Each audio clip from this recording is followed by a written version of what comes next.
Hello everybody. Today me and Darby are gonna be demonstrating how we teach down. I have not taught her down yet. Whenever I teach down, I make sure I have multiple ways to give motivation to a dog, because if a dog's not motivated by, say, food, then I can use affection. Or if they're not motivated by affection or food, then I know I can at least rely on good old pressure from the e-collar. So when I first start off with a dog, I try to gauge what their motivations are, because it's nice to have a dog who's willing to solve the puzzle in order to earn something they want, like food. I'm going to test her right now to see if she wants the food. If she doesn't, we're going to work off praise. And the main thing is I'm going to be using pressure from the prong, mainly the e-collar pressure, to teach her how to release that pressure as motivation. So I always use e-collar pressure definitely towards the end of training. If I don't start with the e-collar, which I usually do, I will add it in towards the end of the session. But I'm going to try to start with it, and if she's doing well, we'll continue. If I need to take it slow with her, then I'll just use the prong. I might start with just the prong, we'll see. But I have all these things in my head. I know I have multiple ways around this problem to solve it, and I'm basically going to change my approach based off from what she tells me is going to be easiest for her, and that's what we do for all the dogs. So it's not a cookie cutout approach necessarily, even though most of these dogs do learn with very, very similar techniques. We might just switch up the motivations and switch up how we do it here and there for dogs if we see that they need us to. So here we go. She's already looking pretty relaxed. This is our first session of the day. We're gonna do a down. I might actually start with sit, something she knows, and just get her in the groove of knowing that we're working, and that I'm gonna be asking her to stay in one spot, because that's a big part of the down stay and why dogs don't like it, is because you're expecting them to stay in one spot. So let's see how she does. All right, Darby, let's see. So I'll start here. I'm just gonna feel her out. I feel like I wanna start with a sit. Sit, good girl. Maybe a little sit stay.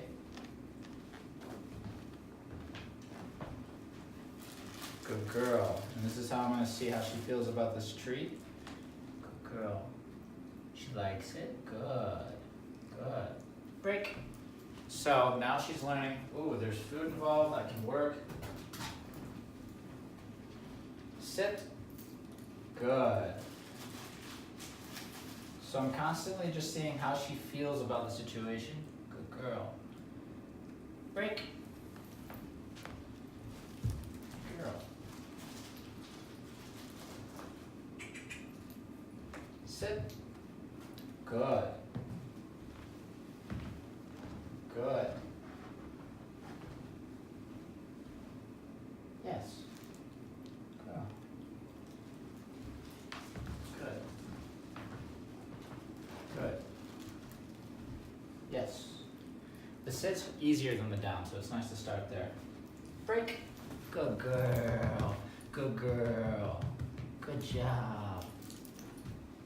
Girl. Sit. Good girl.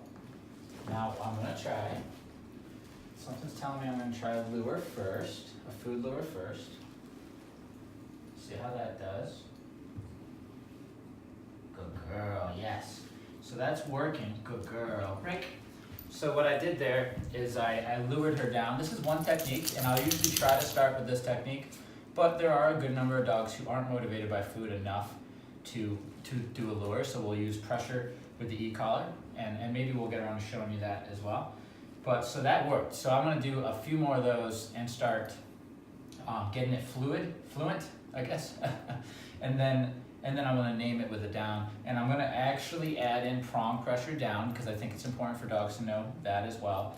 And by the end, I'll be layering an e-collar, so by the end, she'll be downing with just a verbal, and if she doesn't down, if I turn on the e-collar pressure, she'll know to turn it off by putting the belly on the ground and getting a treat. That's what the hopes is. Let's see. Break.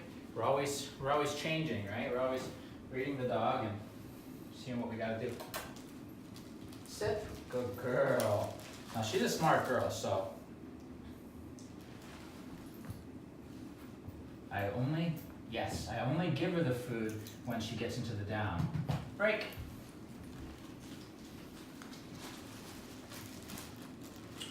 Come here. Girl. Down. Yes. Break. So I haven't put the e-collar in yet. Down. Yes. Notice I'm saying the word first and then starting my body movements with the lure, so that eventually she'll down just to the verbal. Girl. Break. And hopefully we see that here in a couple reps. Down. Yes. Good girl. You're making me look good because you're so smart. Break. So we're not worried about her holding the down, okay? So she can get up. She can pop right back up at this point. That's okay. Down. Yes. So she wants to earn the food, so this makes it easy. So she's like, how did I get the food before I laid down? So she's going to do that. It gives me an opportunity to pair in the word, and it'll also give me an opportunity to pair in the e-collar pressure.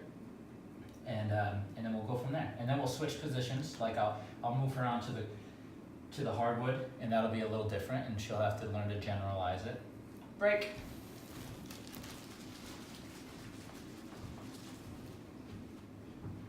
Down. Good girl. Now she's got it. So I'm gonna start adding break. Good girl. I'm gonna start adding in the e-collar here. At a level 4. Down. Yes. Taking me a minute to get my treats because I don't have a treat pouch on. Good girl. I'm glad you like these treats, honey. Break. So we're not worried about duration at this point. E-collar pressure turns on first, and then I say down. Down. Good girl. All right, good girl. So this is one of those cases. Break. Good job. This is one of those cases where it looks easy because she's making it easy, but it's not always this smooth. It usually takes more reps than this. Girl.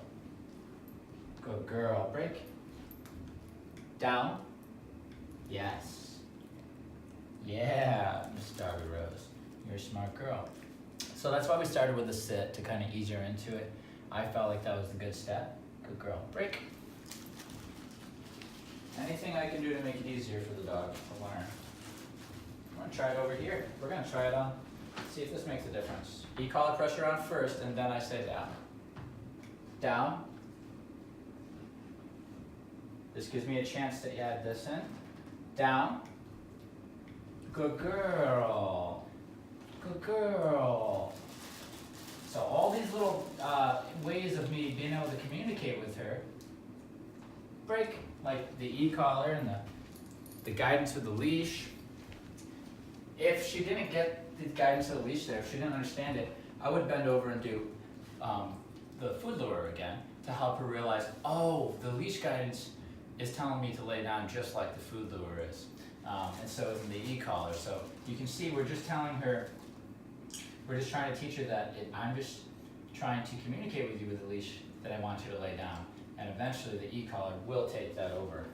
So the pattern at this point is e-collar pressure on first, then I say down, then I guide with the leash, if needed, and if that's failing, then I'll go to a food lure. So now I have layers of information here because she's got multiple motivations. And what's going to happen is they're all going to fall off besides the verbal and the e-collar. So eventually, by the end of the session, I'll be able to say down. And if she doesn't down, all she needs is this information on the e-collar. And that's the end of the session. That's what I'd like to get to on session 1. And we might even start adding in a little duration. Okay, good girl. Break.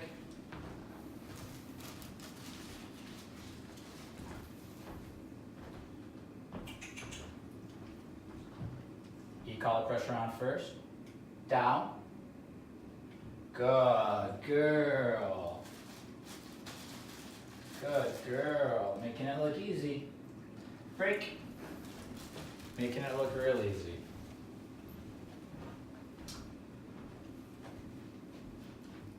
Down. Good. Now she's on autopilot. So if your dog goes on autopilot, it is a good opportunity to start layering in e-collar and like any information you want. But then you want to get them off from it. You want to switch it up so that you catch them off guard so that they have to learn and deepen their understanding. Break.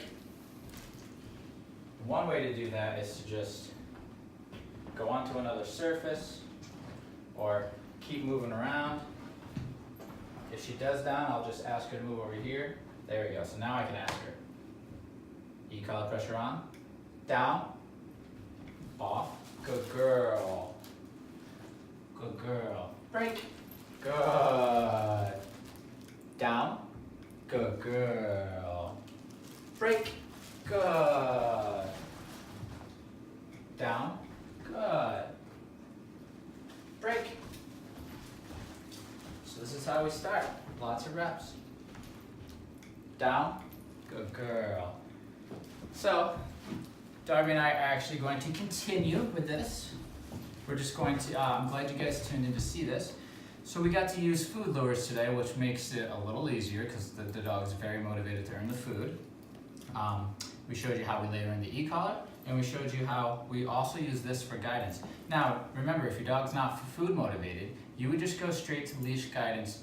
And I personally like to go to e-collar first. You don't have to, because then you don't have to be pulling down very hard with a leash here. You can just do a little bit of pressure, and all the pressure, a little bit of guidance I should say, and then all the pressure is on the e-collar, and I prefer it that way. But you can definitely just start with prong and affection. You know, break them once they're down and give them some loving if it's appropriate, and then layer in the e-collar.